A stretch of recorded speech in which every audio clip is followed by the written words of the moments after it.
Boa tarde a todos os ouvintes. Está começando agora mais um bate-papo cultural do Instituto Ágora Perene. Nesta edição do BPC, falaremos de um tema novo e pouco discutido em edições anteriores, que é o tema do cinema.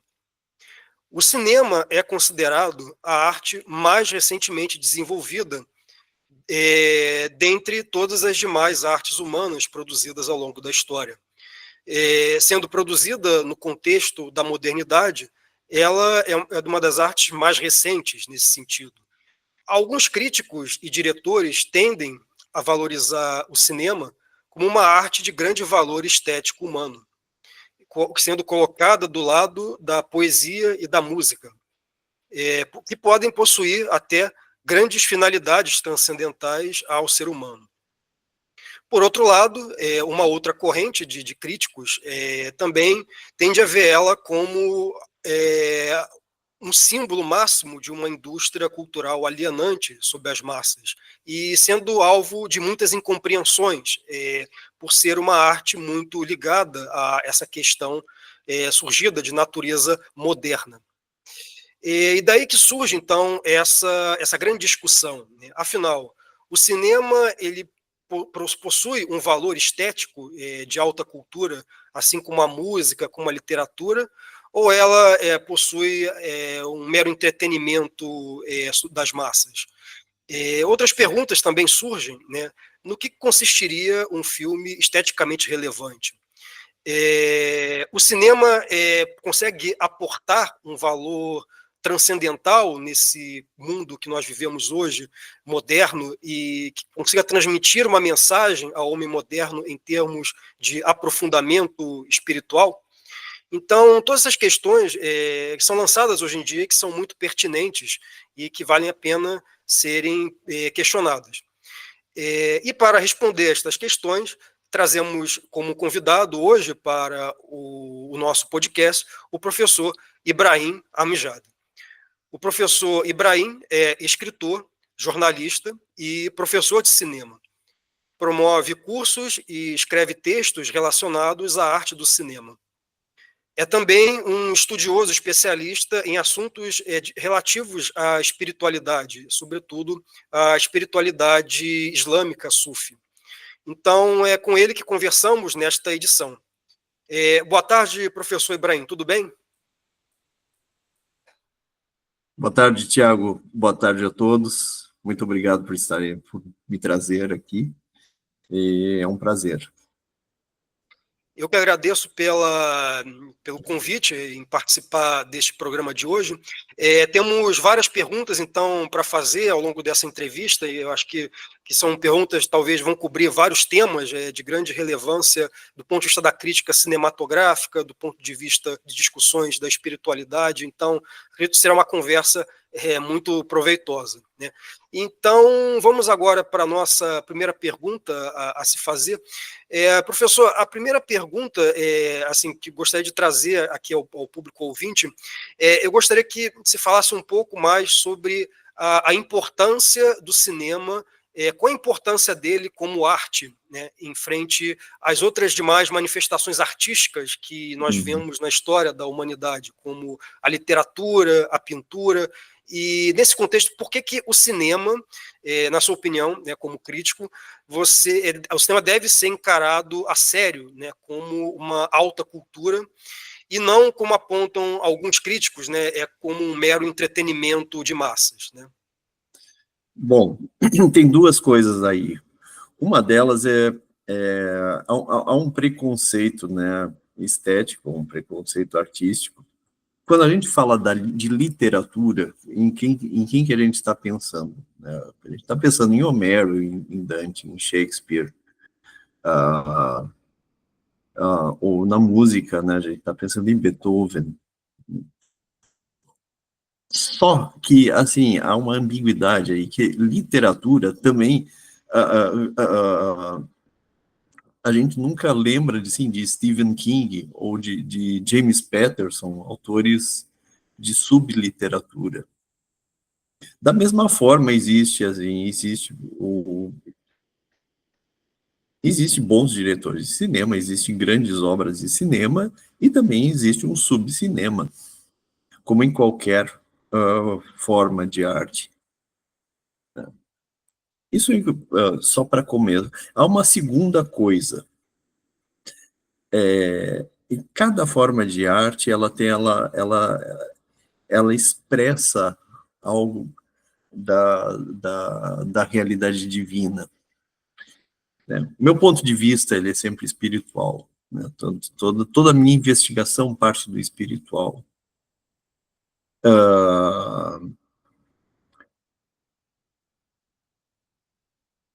Então, o cinema, ele traz algo também da realidade divina que as outras formas artísticas não souberam, ele tem uma peculiaridade, né? Que é de ser de imitar perfeitamente o sonho humano, né? E essa característica, ela não é comungada por nenhuma das outras formas de arte. Um poema pode expressar muito bem um sonho, mas ele não é igual a um sonho, né? Eu acho que qualquer investigação de cinema deve começar por este ponto, né? Da conexão do cinema com o sonho. A importância aqui, a correlação com o link com a espiritualidade a meu ver, um hadiz, né, que é um dito tradicional do profeta no Islã, o profeta Muhammad, em que ele diz que o sonho é uma 46ª parte da profecia. Né? Ele é um pedaço da profecia. Então, o cinema, ao ser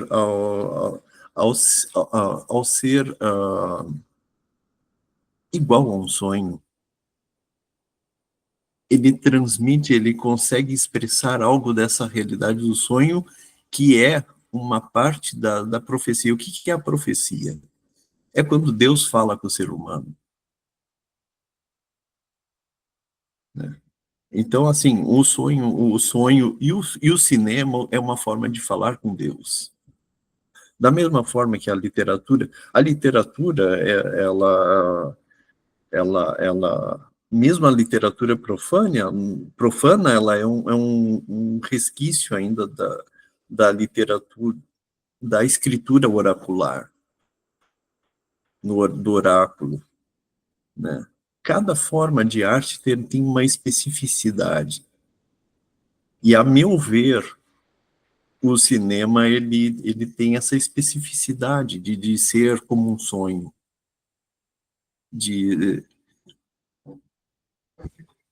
E daí tem outra questão aí que também. Todas as escrituras informam, né? O Islã informa, o cristianismo informa, o hinduísmo informa que antes da revelação textual, há um sonho de Deus, ou um sonho profético. Por exemplo, José do Egito, antes da sua missão profética, ele tem sonhos premonitórios. Interessante que, assim, bom, a arte ela é um espelho invertido de Deus, né? E assim como o sonho, ele começa a história, né? A história espiritual começa humana e começa pelo sonho. O fechamento de todas as artes se dá por algo que se assemelha ao sonho, que é o cinema. Chega a ser um clichê dizer que o cinema é um sonho acordado, mas eu acho que essa é a melhor definição e a minha melhor defesa para se fazer no cinema. Ele é um sonho acordado.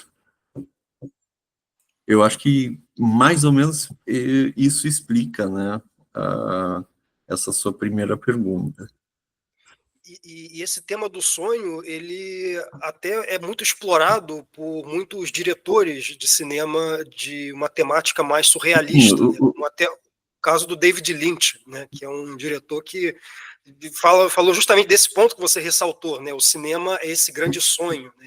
E os filmes dele ressaltam isso exatamente, também. Eu acho que até é o nome de um dos livros dele, né? The Room to Dream. O David Lynch, sem dúvida, é uma figura proeminente, né, nessa questão. Mas o cinema todo, na verdade, todo cinema tem essa qualidade onírica. Porque nós mesmos, às vezes, nós temos sonhos muito realistas e muito plausíveis, né? Muito normais. Né? Não, nós sonhamos assim, que eu fui no supermercado, comprei tal coisa. Sabe? Não precisa ser algo...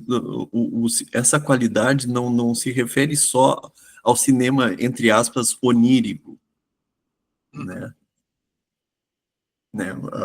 Como David Lynch, que assim, ele diz, por que como é que ele diz? Por que os meus filmes vão ter que fazer sentido? Às vezes a vida não faz sentido. Exatamente. Às vezes não faz sentido, né? Mas mesmo um filme que faça pleno sentido, né, que tem uma narrativa linear e coerente, ele também comunga dessa qualidade de sonho.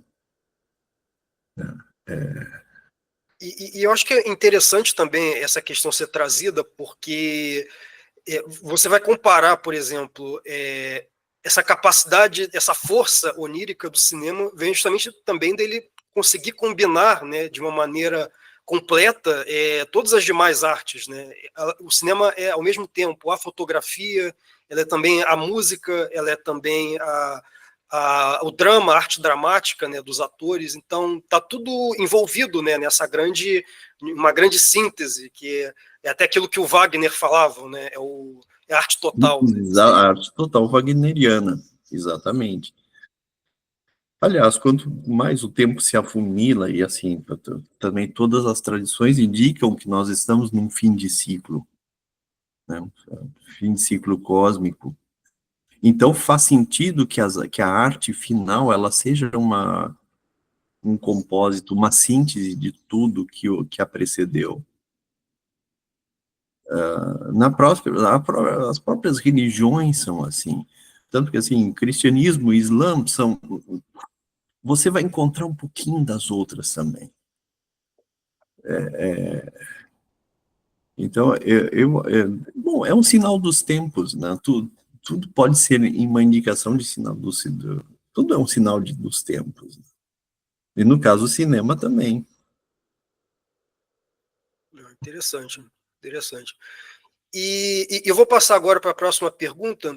E na sua visão de crítico de cinema, no que consistiria, então, um filme esteticamente valioso nesse sentido? Né? Se existe algum critério que a gente possa terminar um filme de qualidade e de não qualidade? Né? Eu acho que, assim, o cinema, né, como qualquer obra de arte, ele possui... eu, pelo menos, gosto de analisar, assim, e expor, assim, tanto que a minha forma de crítica cinematográfica é dividir o cinema em 3 planos.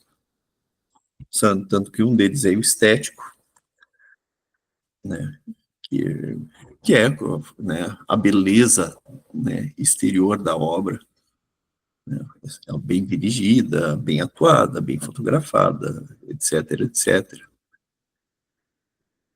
Um segundo plano, que é o moral e pedagógico, que são os valores morais e pedagógicos que os filmes podem trazer, né? E, por fim, realmente, o valor, as realidades metafísicas que aquele filme consegue expressar. São poucos os filmes que conseguem ter os três níveis, assim, no topo, né?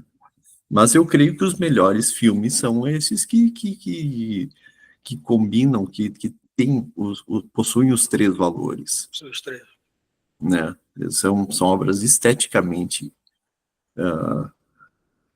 ricas, moral e pedagogicamente importantes e tem um valor espiritual. Né? Por exemplo, Andrei Tarkovsky, o Bresson, a gente está falando aqui de obras do topo. Mas também isso aí não invalida também uma obra que seja plena, que seja cujo caráter, cujo caráter seja a mera diversão, né? Uma boa comédia, né? Eu acho que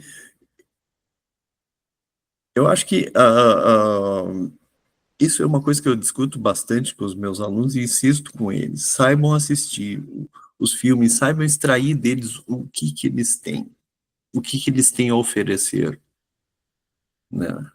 Tanto que eu acho que, assim, uma obra esteticamente relevante, eu acho mais importante o sujeito, né, o espectador, saber apreciar a obra naquilo que ela oferece. Bom, naquilo que ela está oferecendo, ela cumpriu o papel, ela cumpriu sua função.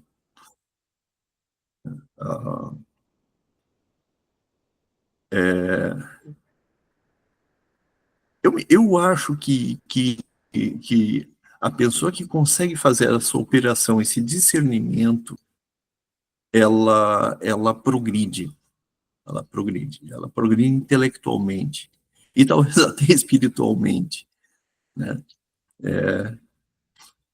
Então, não existe, por exemplo, um cânone pré-estabelecido de Não, obra. existe evidente que existe o cânone, né?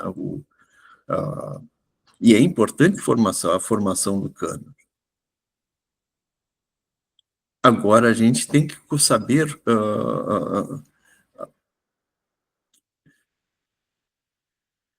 de novo, tem duas coisas aí.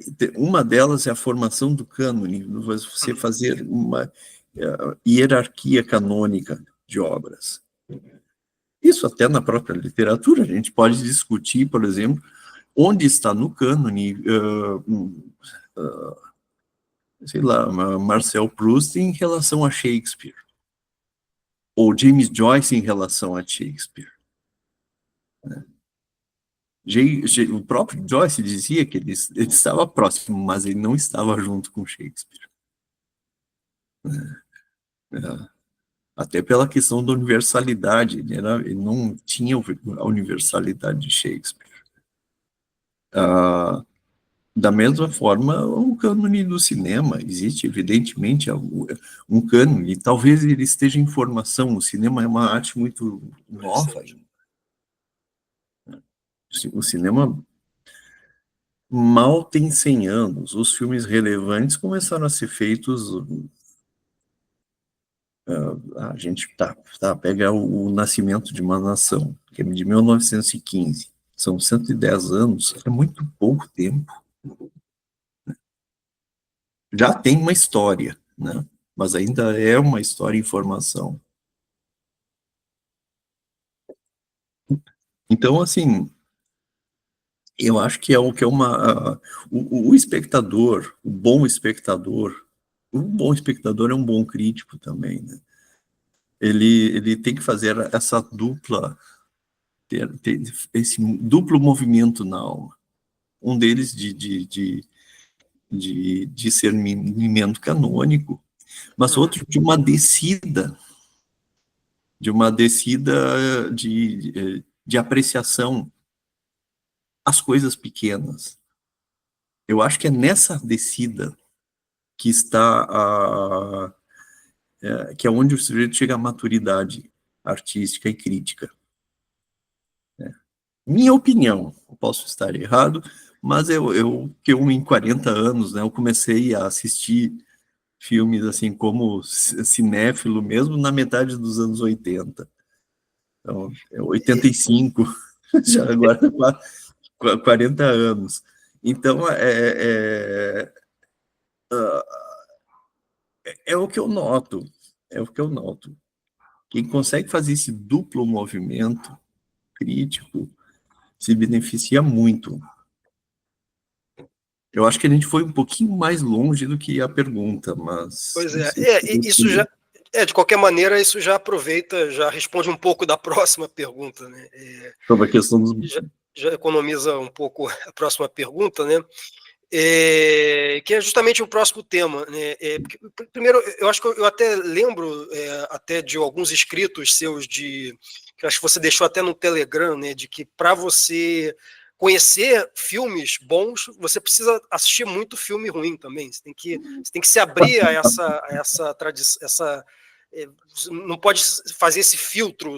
Não, só tem que assistir o que está o que está na lista. Não, você tem que assistir de tudo, tem que ver filme que saiu ainda que seja ruim, não importa, você tem que aprender a discernir. Talvez seja isso que você esteja querendo dizer, né?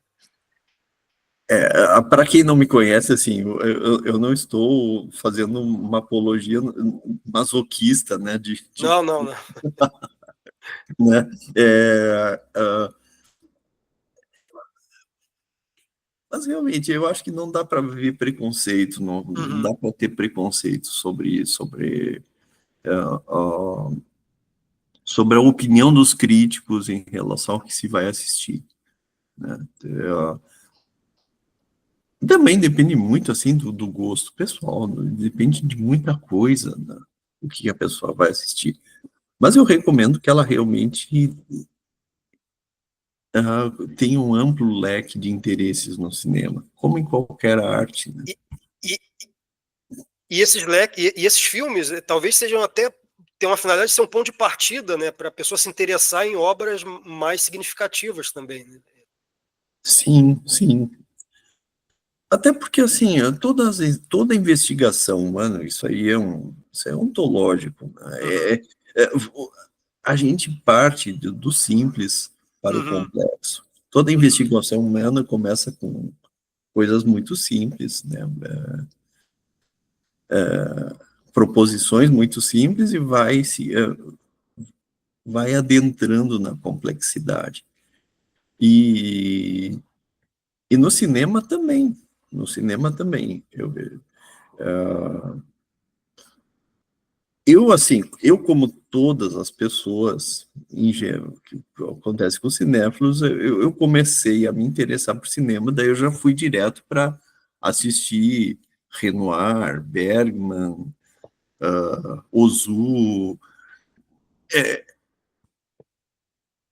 Eu me dou conta, hoje em dia, que eu absorvi muito pouco deles naquela época, porque eu não tinha um instrumental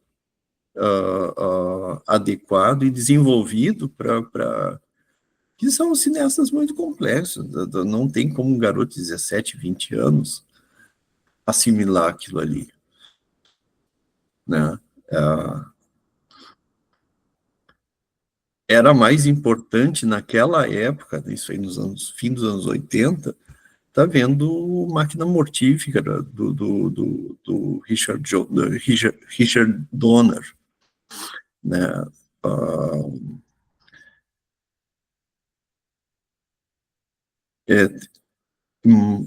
Mas, enfim, esse é um jovem afoito, né? Porque a gente é afoito e a gente é inexperiente também, comete, e aprendendo com os erros, né? Fazer o quê? E como você avalia, por exemplo, esses filmes blockbusters, por exemplo, filme Marvel? Você identifica pelo menos algum valor estético neles, nesse sentido? Eu estava pensando hoje de manhã sobre a Marvel. Eu não tenho preconceito com a Marvel em si. Eu acho que o problema que está da Marvel é como um problema geral do cinema norte-americano e do cinema contemporâneo, né? De uma previsibilidade total nos argumentos, nos roteiros, e, e de uma falta de ousadia também, né? E há um problema também que daí não, eu acho que não é só artístico, é um problema da humanidade no estágio que a gente se encontra, que as pessoas têm as pessoas que estão fazendo cinema, que a gente, entre a minha geração e a sua, né, os cineastas, eles não têm mais a bagagem existencial humana que as gerações precedentes tinham, né? Isso aí se reflete muito no cinema. Eu acho que os próprios conflitos são muito simplificados. Eu acho que a complexidade de personagens ela foi reduzida. Eu vejo que a gente está realmente num mau momento estético, um mau momento artístico hoje. Eu vejo uma coisa particularmente, na minha opinião, Sim. muito comum, né? É uma tendência a se produzir cada vez mais remakes, né, de obras já produzidas. É o que foi Um esgotamento, né? É um esgotamento. esgotamento criativo, né? É uma coisa que não. Eu estava comentando, acho que tempos atrás, né, sobre não lembro qual o filme, um filme dos anos 70, e daí do nada um aluno meu me perguntou, será que vão fazer remake? Vão fazer um remake? Daí, pô, por que vocês querem ver remake? Né? Por que vocês não se contentam com a obra original? Por, para a minha geração, né, o remake era uma prova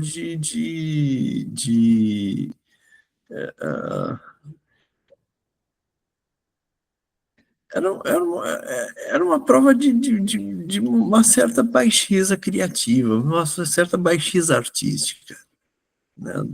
Tipo, pô, os artistas em geral, os atores, eles ficavam eles faziam remake porque recebiam um caminhão de dinheiro, mas ficavam constrangidos, né, de estar num remake. Hoje em dia não. Hoje em dia o remake é a norma, né? Eu acho que isso aí é mais um sintoma dessa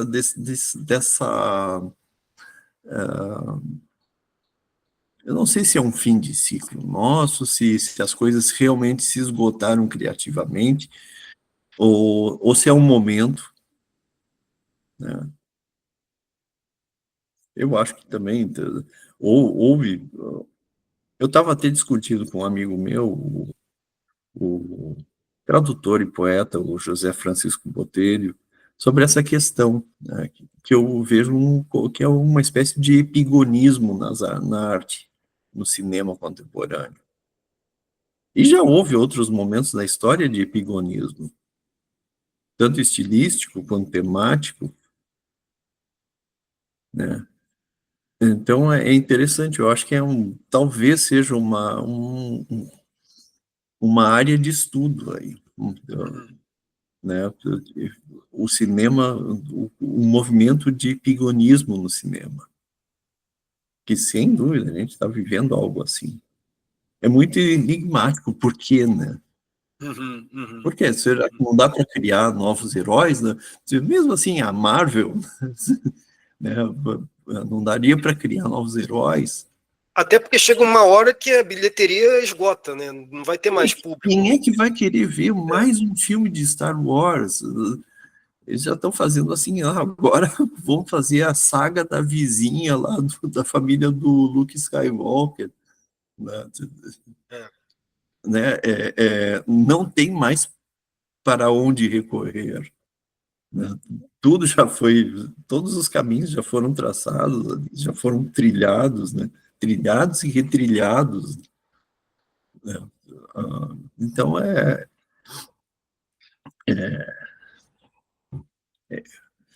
eu acho que é isso, é um epigonismo, Uhum, um esgotamento. Eu não tenho uma opinião formada, né, sobre o que está acontecendo, por que isso aí está acontecendo, por que isso aí acontece, e por que isso acontece de tempos em tempos na história das artes. uhum. Mas acontece. Vou passar agora para a próxima pergunta aqui. A próxima pergunta, é, tendo você já organizado já alguns, realizado até alguns cursos também, até sobre esse tema da arte, do cinema, eu aproveito para perguntar como conseguir aproveitar ao máximo, né, um filme enquanto obra estética, né, elevar o máximo, ter o máximo de atenção, né, a esse lado da apreciação estética com ele, né? Eu acho que você acabou de responder, prestando atenção. Prestando atenção. Prestando atenção, é a coisa mais difícil que existe. Olha, na minha experiência, né, de cinemeiro né, há tantos anos, eu me dou conta que é muito difícil você realmente enxergar, você realmente ver o que está passando na tela, literalmente. Né? Nós vamos com muitas ideias preconcebidas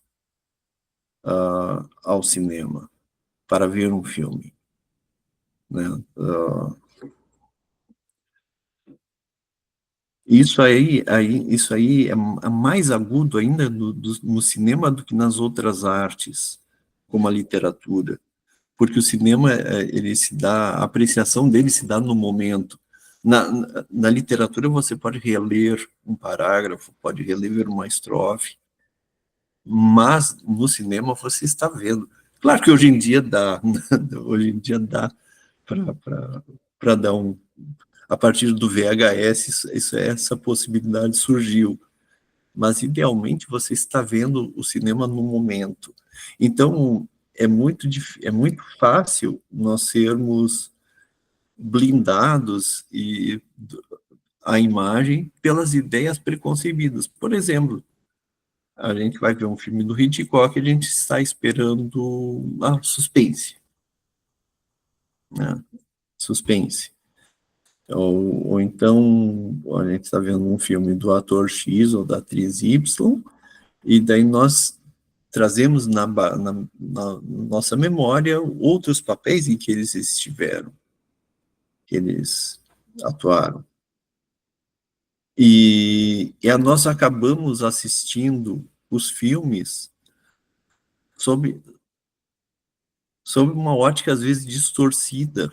Nós não estamos vendo o filme enquanto tal como ele é, mas segundo a nossa bagagem que aquele filme carrega. Né? Ou, esse filme foi ganhador de Oscar. Nós já temos a memória, nós já temos conhecimento de vários filmes que ganharam o Oscar, de melhor filme, ou de melhor filme estrangeiro. Né? Então, há uma certa expectativa em relação àquela obra. Isso aí tudo, na minha opinião,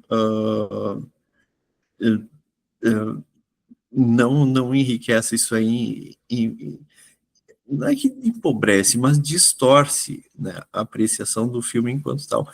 Então, assim, para você ter realmente uma experiência estética plena de um filme, A primeira coisa é realmente saber prestar atenção. Que é uma atitude, de novo, uma atitude dupla. De um lado, uma atitude meio zen, assim, de contemplação serena, né? Tipo, não, agora eu vou sentar aqui e vou ver esse filme. Deixe ele entrar para mim. Deixe ele entrar nos meus olhos. E, de outro lado, uma atitude de alerta máximo, de,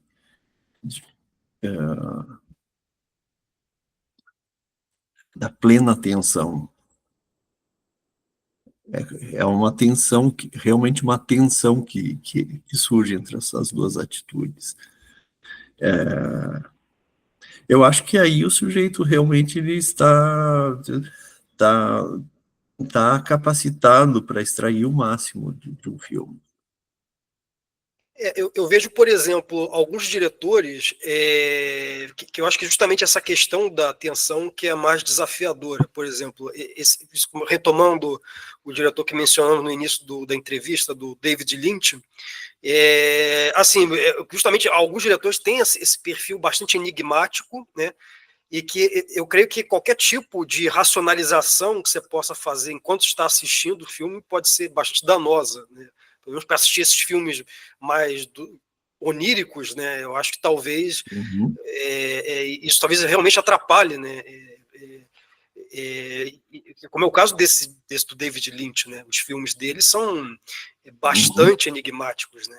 A pessoa sai do filme, não, eu não entendi nada, não entendi, mas é para você estar é uma suspensão de descrença, né? Seria mais ou menos isso, né? Uma suspensão de descrença. Sim, dá para dizer que sim. Toda arte começa com uma suspensão de descrença, né? Aliás, quanto maior a nossa capacidade de suspender a descrença, mais a gente aproveita realmente o cinema, porque, por exemplo, filmes mais antigos, dos anos 50, 60, 70, em que os efeitos especiais não eram tão bons. Um espectador menos sofisticado vai imediatamente notar, tipo, não, olha essa tosqueira, né? Olha esse efeito, né, de blue screen ruim, ou essas miniaturas, né, que não funcionam direito. Então, assim, a suspensão de descrença, assim, no mínimo, ela serve para o sujeito apreciar mais coisas, né? Como se estivesse dentro de um sonho, né? Como se estivesse diante de um... Como se estivesse realmente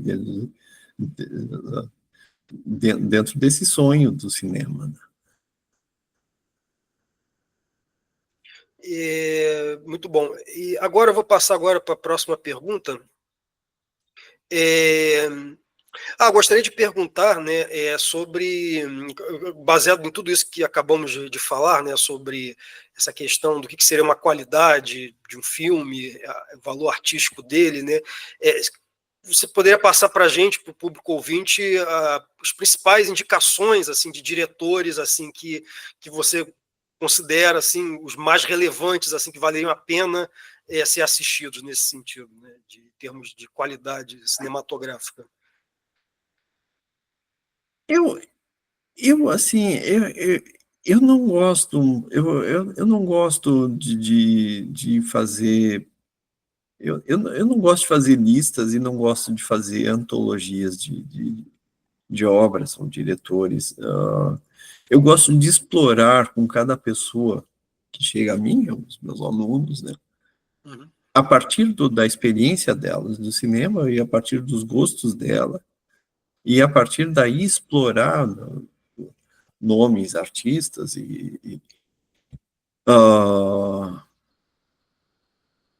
Porque, assim, existe, existe um certo consenso quais são os grandes nomes do cinema. Eu poderia chegar, não, agora assista os filmes do John Ford, né, ou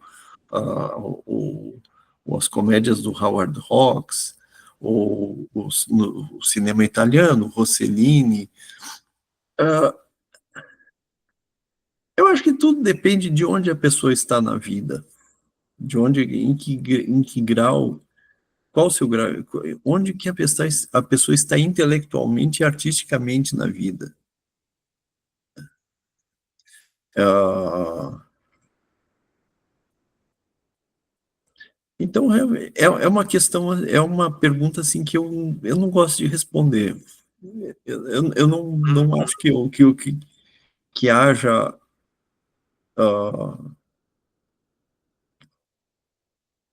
que eu tenha alguma contribuição a dar além. Existe N grandes críticos, né? Por exemplo, o Inácio Araújo tem um curso excelente de História do Cinema, né? Onde ele prescreve todo o cânone cinematográfico. Né? Eu acho que não é. Não, eu não teria muito. Eu não teria muito a contribuir ao que ele já fez, por exemplo, ou outros, né, também, né? Há Porque tantas.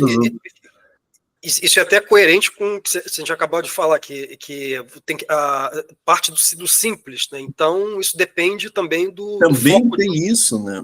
Também tem isso.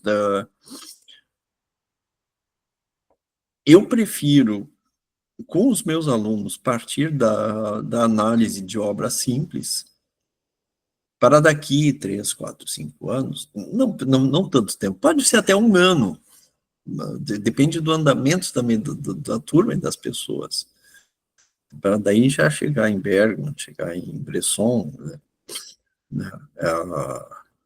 Excelente, é exatamente isso.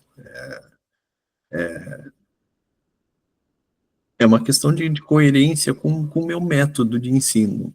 Né? Eu, eu não fico confortável com a ideia agora de chegar, não, temos aqui os 20 maiores cineastas. Tal. Uhum, uhum. Muita gente se decepciona comigo, né? Acaba até perdendo público por causa disso, que é o que as pessoas querem ouvir. As pessoas gostam que digam a elas o que elas devem fazer. Só que eu não gosto de Já fazer isso. Eu tá não aí gosto o de fazer isso. cânone, tá aí o. Tá aqui o cânone.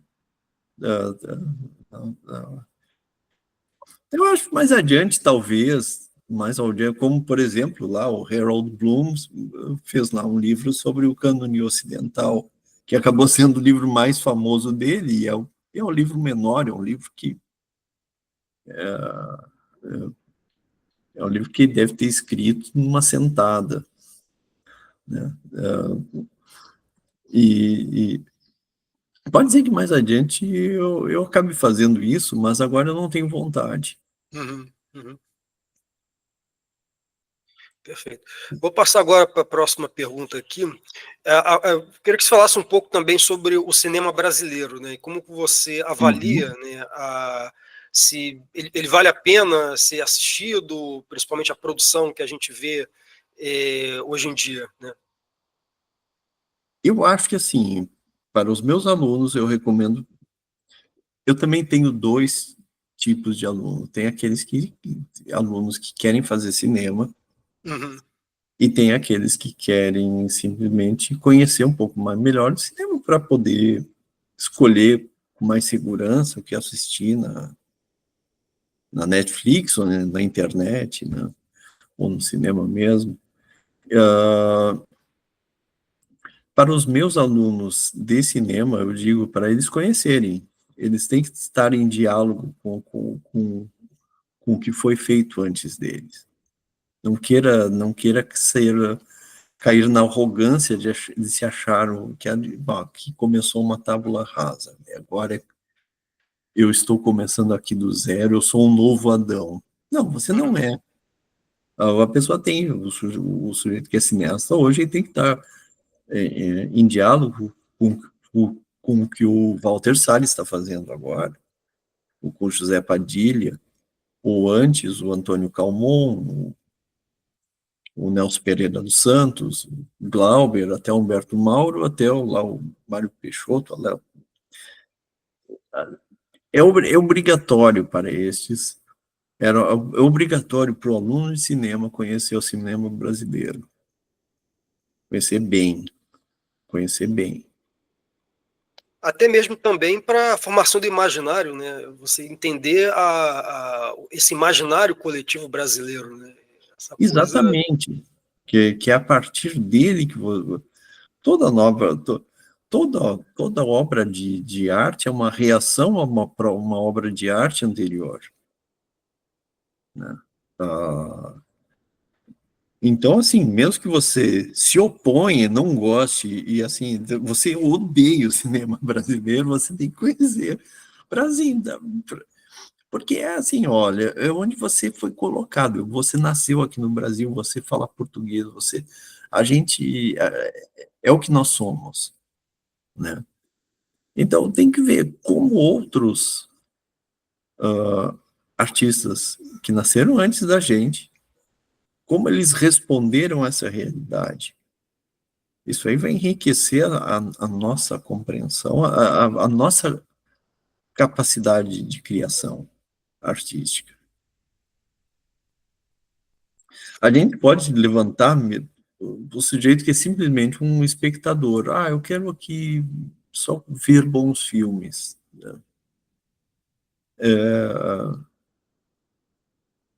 Talvez daí, nesse caso, né, o sujeito possa prescindir completamente, possa passar em branco, assim, não ver nenhum filme nacional. Pode ser, pode ser. Se a gente não querer. Né?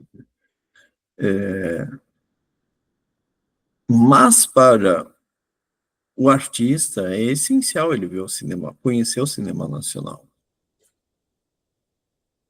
Né? O sujeito lá, dos anos 80, lá, ele tem que conhecer o Antônio Calmon, né? Ele tem que conhecer o Bruno Barreto, ele tem que conhecer o Décio de Almeida Prado, enfim, o Arnaldo Jabor, ele tem que conhecer o cinema. Uma pergunta também relacionada a isso: você identifica algum período da história do cinema brasileiro que tenha sido alguma safra de filmes de alta qualidade, de qualidade?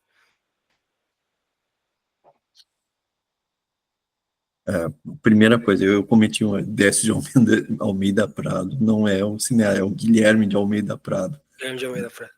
Do Décio de Almeida Prado, não, é o historiador, né? Ah, então, mas enfim, ah,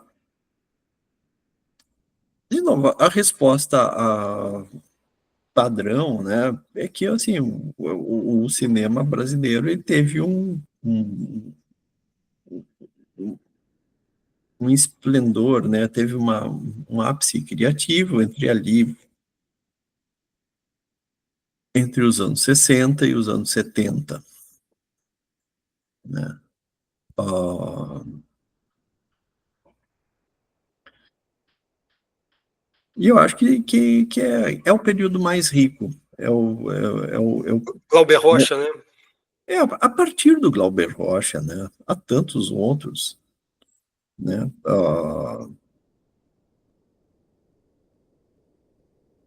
a gente tem até figuras muito interessantes, por exemplo, o Zé do Caixão. O Zé do Caixão é um cineasta muito interessante, né. Ah,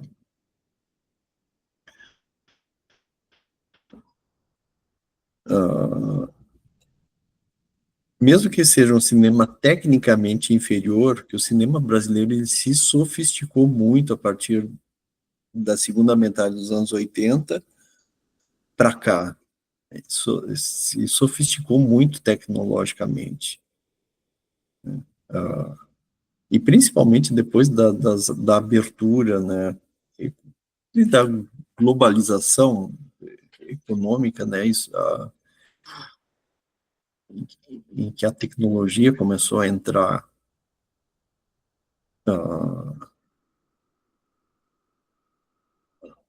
em peso aqui no Brasil, e também a possibilidade tem cineastas brasileiros que se formaram em Los Angeles ou Nova York, como Antônio Campos, por exemplo, é o filho do Ziraldo.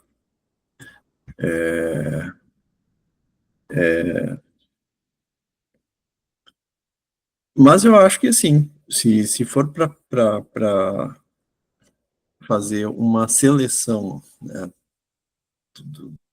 do melhor do cinema brasileiro, é pegar entre meados dos anos 60 até entre assim, 60 e 85, vai, para pegar um quarto de século, sendo bem generoso. Foram filmes muito premiados nessa época também, até Houve aqueles, muita coisa. muita coisa.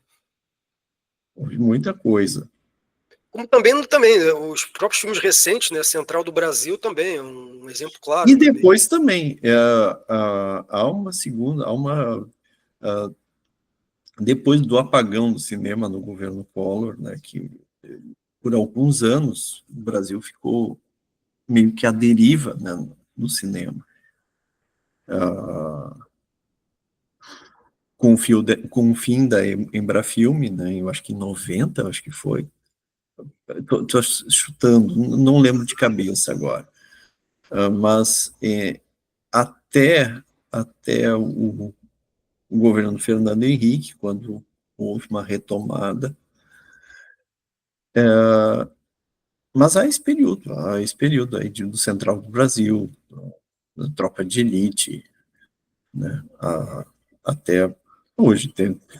A gente tem um filme que acabou de ganhar um Globo de Ouro, né, a Fernanda Torres. Sim, sim. Eu não assisti ainda, mas enfim, é um... E é o que você falou, não tenha preconceito de assistir esses filmes, né? É importante que, é, que seja um ponto de partida também, né? Eu acho que aí está a grande questão, né? Para a gente entender nós mesmos também, né? Tem esse valor também, né? Eu acho que sim, eu acho que sim.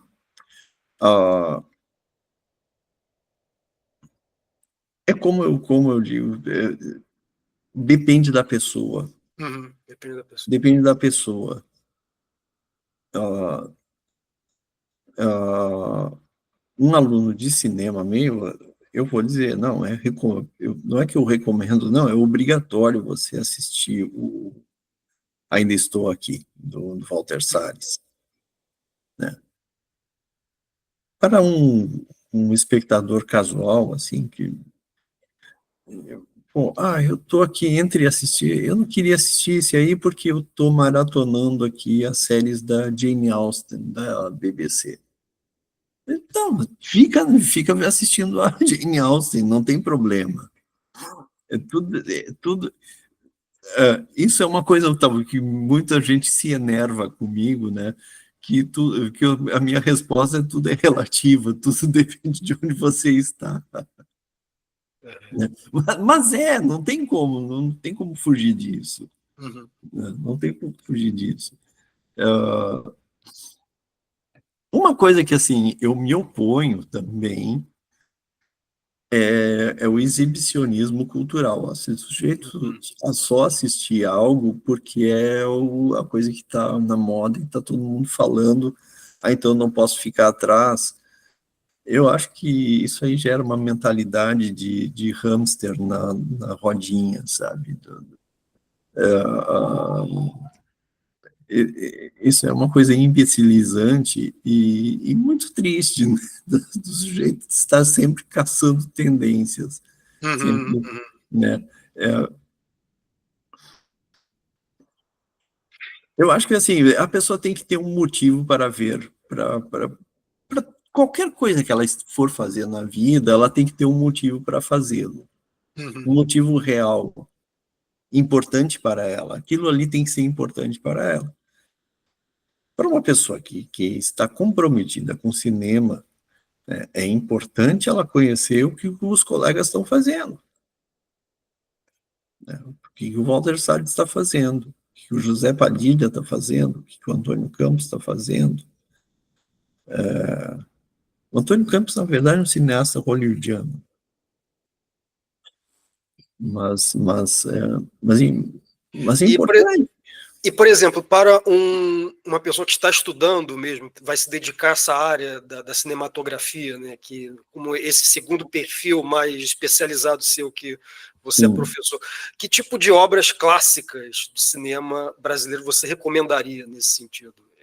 Você acabou de falar desse do Glauber Rocha, né, esses da Central do Brasil, né, e teria mais algum outro de...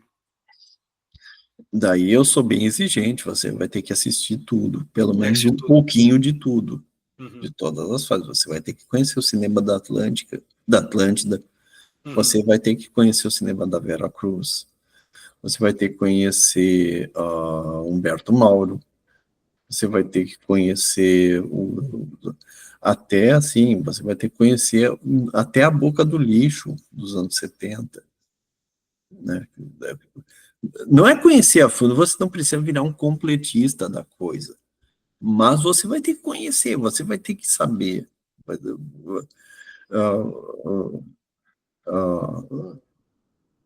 E nisso eu sou bem exigente com os meus alunos. Entendi. Ele tem que conhecer. Há uma exigência para um aluno é que nem o sujeito assim, que vai se formar médico. Né? O sujeito está indo fazendo medicina, ele tem que conhecer todas as patologias. Não adianta, não, mas eu vou ser pneumologista. Não, você tem que ser um clínico geral também. Você não pode chegar até um paciente morrendo na rua e você... Não, eu sou... Tipo aquele meme, né? O que chama é um doutor, né? Eu sou doutor de... Né? Não pode, né? É a mesma coisa no cineasta. O sujeito tem que conhecer o assunto do qual ele está tratando. Né? Já o espectador casual, se ele quiser fazer só alguns recortes parciais, aí não, óbvio, tipo, eu assim, respeito até o sujeito que diga, eu não gosto de cinema brasileiro. Eu digo, tá bom, problema seu, né?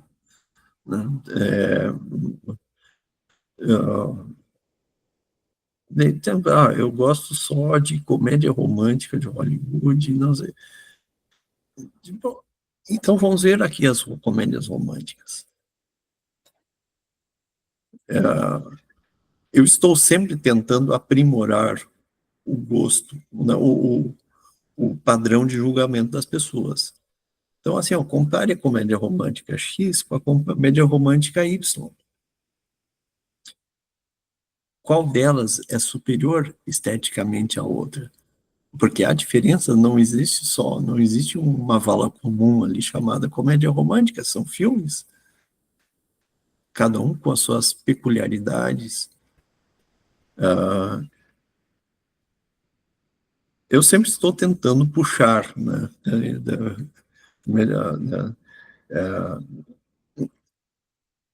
fazer a pessoa progredir na sua compreensão, onde ela estiver. Né? Perfeito, perfeito. Vou passar agora para a próxima pergunta aqui. Falamos sobre o cinema brasileiro. Agora, uma outra questão também, que eu acho que divide muitas opiniões hoje em dia, é essa questão do problema da liberdade criativa e da moralidade, né, no cinema. Na sua opinião, a crítica artística e a crítica moral são coisas distintas e separadas nesse sentido?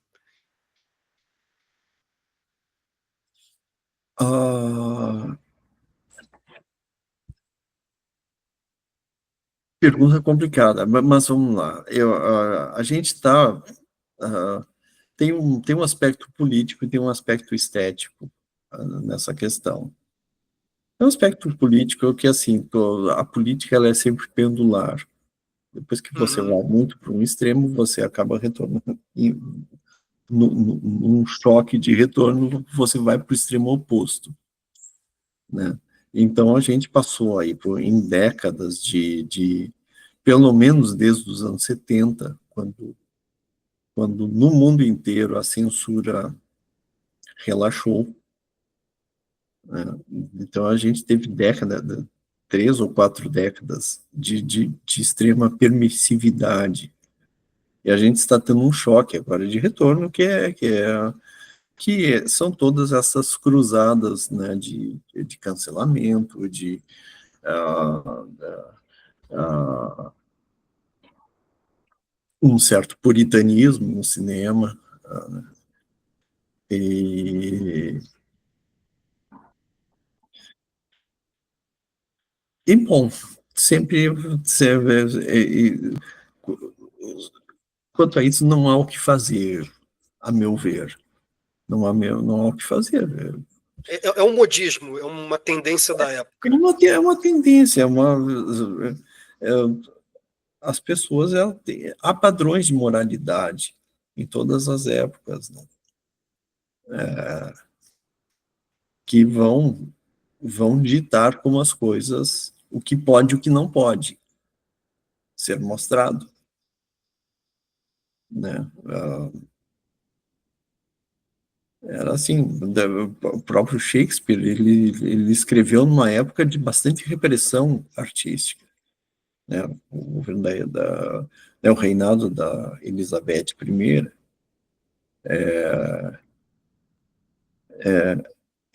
era um período de bastante perseguição, né, religiosa, no caso, né? Mas vamos lá. Mas quanto à questão da liberdade,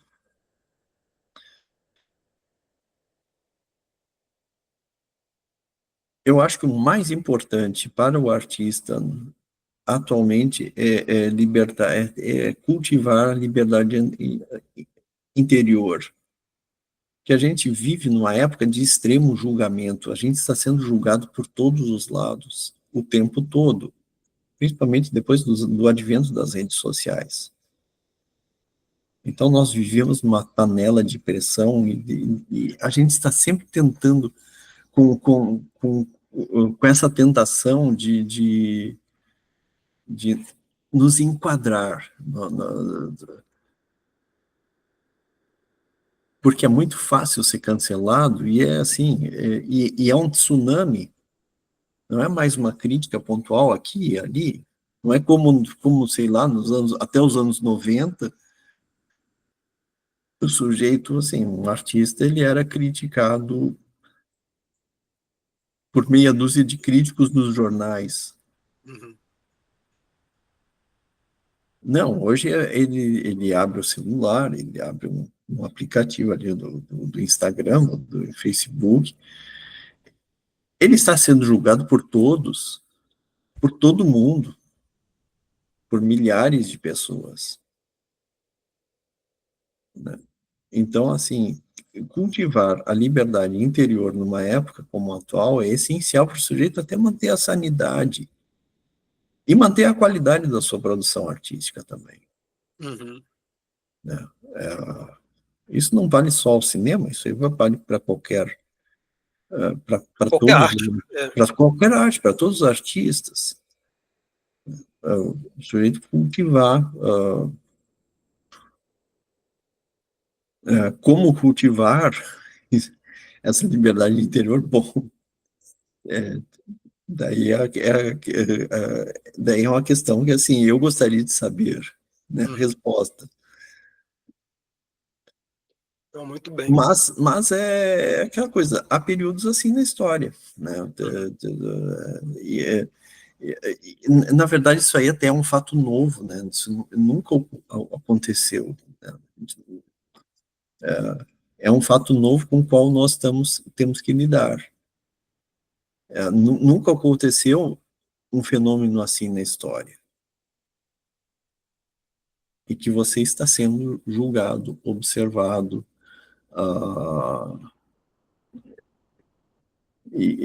o tempo todo, por todos. Isso nunca aconteceu.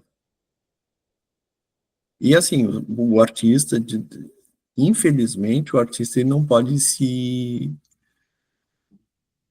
Talvez um que outro, mas os artistas, na média, não podem se afastar das redes sociais, eles não podem se afastar do convívio.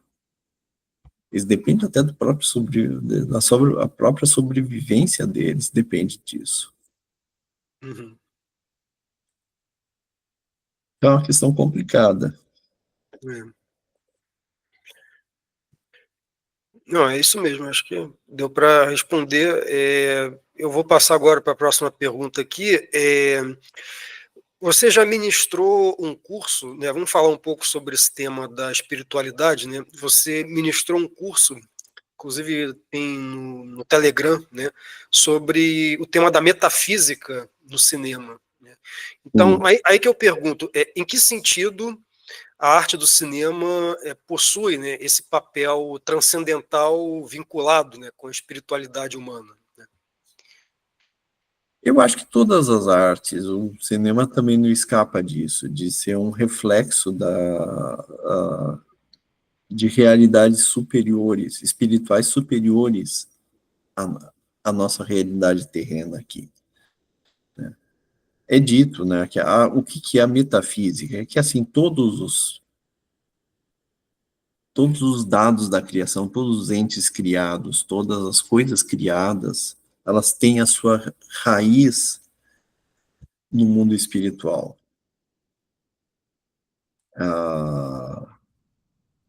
Porque o nosso destino final, né, a nossa vocação final é o espiritual.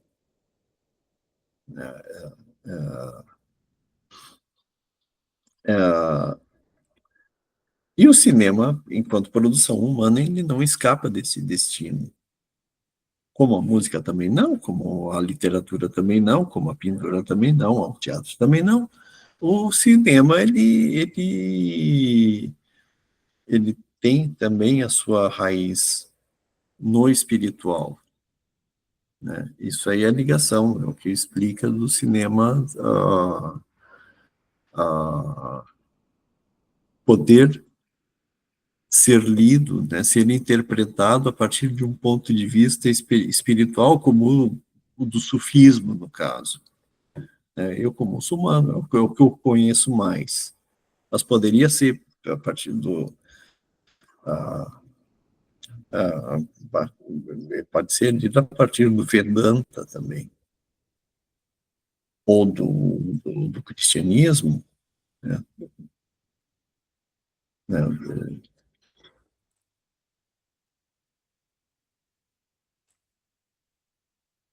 Então, não sei se isso aí respondeu a sua pergunta.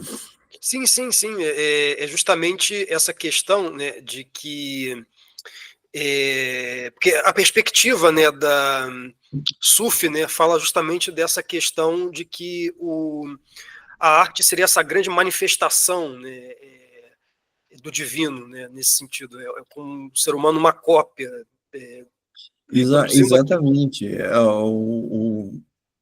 O, no microcosmo humano, é onde o ser humano, enquanto artista, é onde ele mais está próximo de Deus enquanto criador. Né?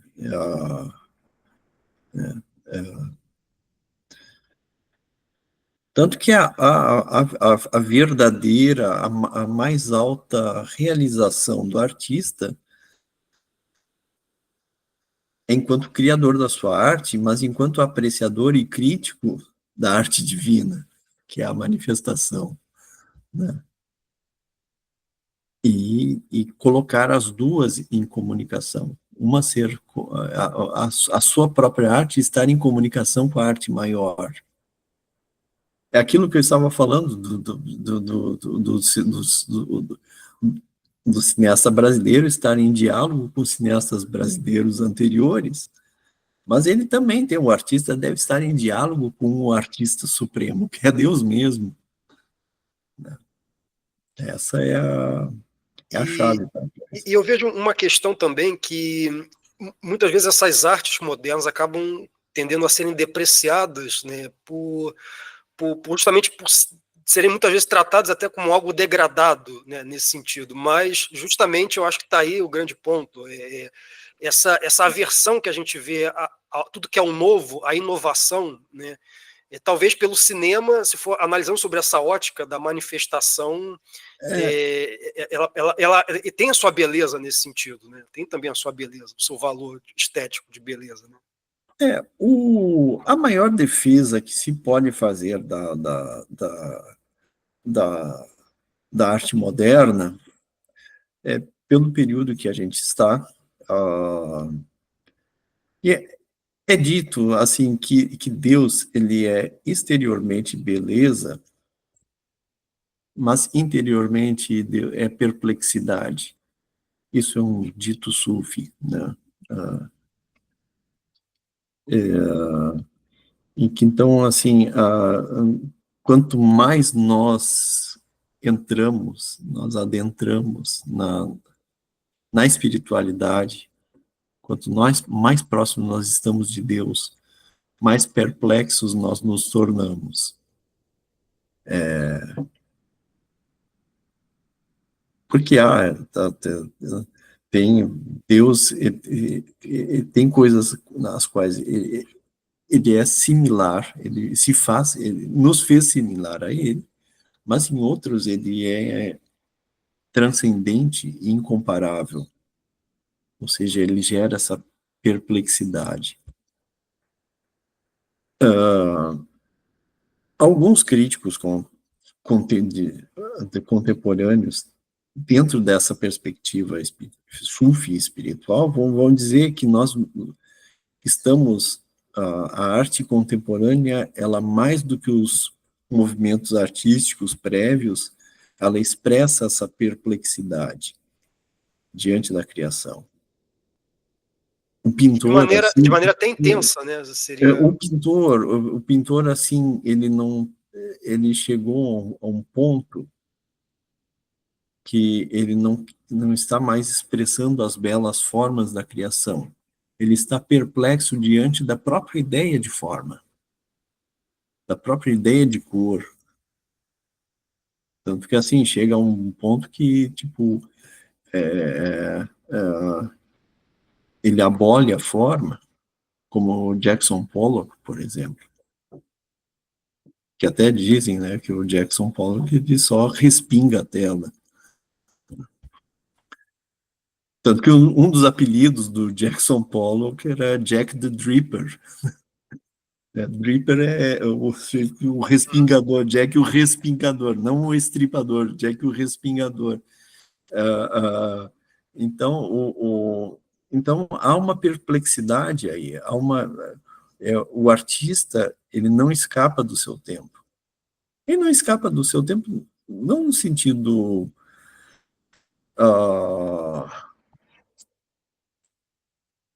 depreciativo, né, do termo, né? Mas não, o ser humano ele é filho do momento onde ele está criado, do momento do ciclo cósmico, do tempo cíclico onde ele se manifesta. Então, o artista, sim, um artista que é. Eu acho que essa é uma chave para a gente se orientar na produção moderna de arte. É claro que há muito desvio, há muita picaretagem, há muita coisa sem valor algum. Né? Um universo que está em constante. não vamos dizer não seria exatamente uma mudança, pois isso cairia num relativismo, mas talvez seria uma espécie de transformação constante, né? São novas Eu maneiras diria, de eu serem diria, expressadas eu diria que antigas ideias. é um momento de perplexidade, é um momento de perplexidade diante da própria ideia de arte, né? O que vai sair daí? Bom, é um momento perigoso, é evidente que é um momento perigoso. Uhum, uhum.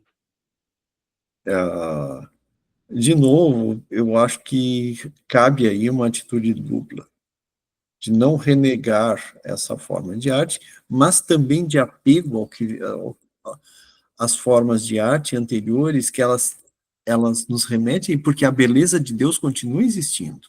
Uhum. Então, você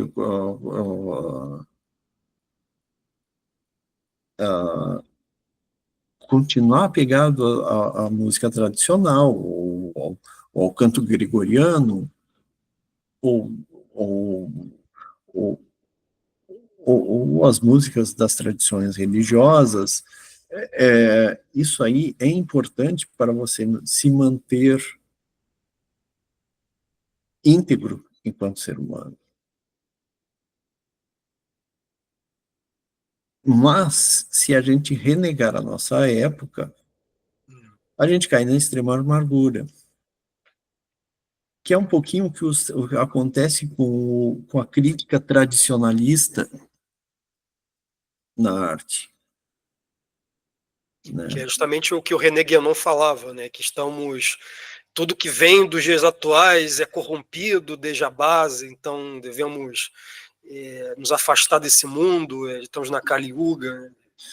Uh, bom, assim, a gente tem que ver o que o Guénon realmente falou e o que os discípulos do Guénon depois falaram e o que os divulgadores do René Guénon ainda falam, né? Uhum.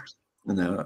A questão do Kali Yuga, bom, o Kali Yuga, ele já tudo que nós conhecemos como história humana está dentro do Kali Yuga. Uhum. O Kali Yuga, ele começou lá no tempo de Abraão. Uhum.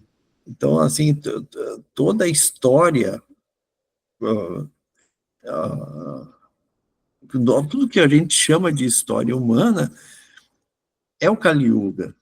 E o Kali Yuga é só um pedacinho de um grande ciclo, né? Tudo que é pré-histórico se refere aos outros ciclos, né, deste grande ciclo, e segundo os hindus. Mas, assim, sobre a questão dos tradicionalistas, uh, eu acho que assim, é uma diferença de enfoque, eu respeito. Pode ser que eles sejam certos, pode ser que eu esteja errado e eles estejam certos, mas é uma diferença de enfoque, né? É uma diferença de enfoque.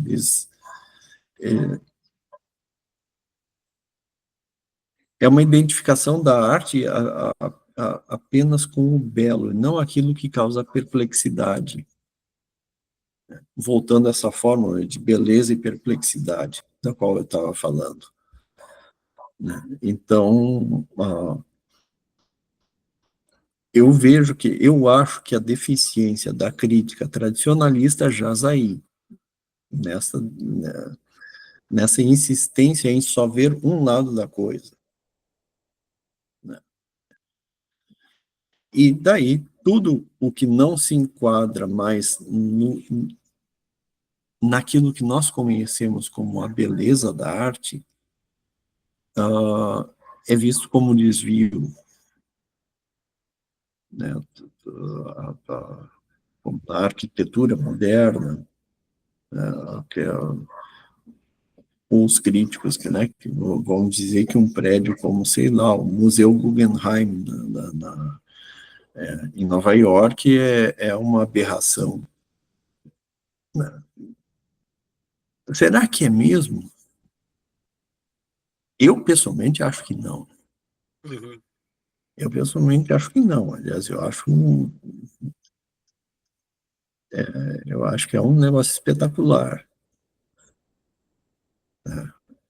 São novas maneiras de se comunicar coisas universais, talvez seria essa a Pode ser, ideia. talvez seja isso.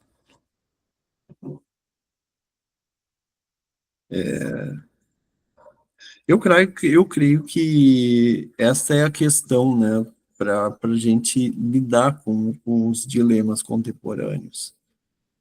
Né? Aceitar que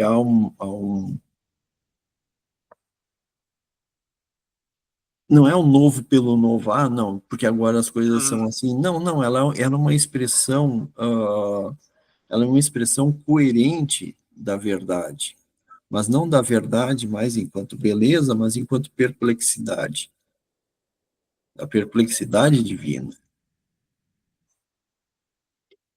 É uma coisa assim, é um fim de ciclo, é um fim de ciclo. Isso não se sustenta, não,